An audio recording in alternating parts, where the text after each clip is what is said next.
At the heart of every smartphone is a power amplifier. Dr. Chang led a team that made history by producing the world's first high-volume gallium arsenide heterojunction bipolar transistor process. How do these inventions work? Well, next, Dr. Peter Zampardi, an expert in building chips for wireless communication, will tell us about Dr. Frank Chang's invention.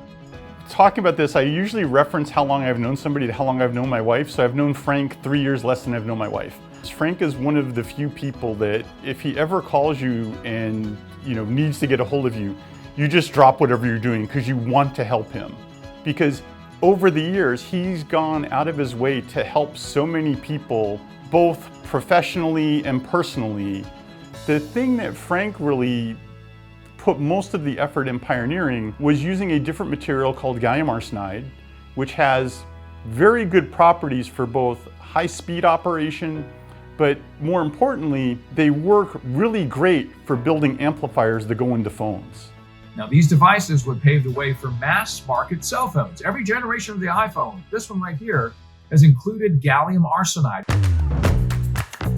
The main contributions that Frank has made to electrical engineering are two specific technologies. The first one is what would be called a heterojunction bipolar transistor. It's made out of gallium arsenide and not silicon. The reason that those devices are so special is because they're very good at amplifying signals. If you're going to send a text, even if you're going to use voice or if you're going to do data, you have to amplify that signal so that it can reach a base station so that it can connect to another person. You take a small signal and then you amplify it to make a bigger signal. So anything that's going on in your phone, data, voice, whatever, has to be transmitted somehow. So these amplifiers that are based on the technology that Frank worked on are really the key to communicating from whatever handheld device you have or your Wi-Fi router. It allows you more time between charging your battery because it makes you make that amplifier more efficient. So you can shut it off when you're not using it. You can change how much power it's generating depending on how far away it is. So it enables longer talk times. So the second technology that Frank really enabled was another one that we would call BiFET. So what that was integrating another type of device that can work as an on-off switch, a FET, with that bipolar device that was already efficient. It gives you the ability to turn parts of the circuit on and off, because by being able to turn it on and off, you can save even more current and not have to charge your battery as much. So it really led to this increased talk time.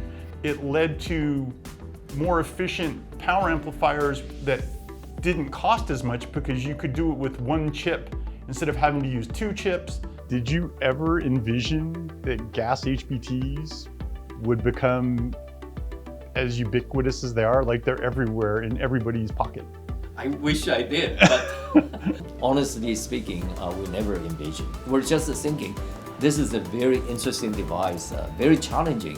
Frank's inventions have influenced electrical engineering in the sense that almost all wireless handsets have used those devices. It's literally in every single generation of the iPhone, that device. That's right. I mean, That's right. That should make you feel great, right? That's a wonderful feeling, what you are contributed to and devoted to develop becomes so useful, so instrumental to every generations of the iPhones that have impacted so many lives, right?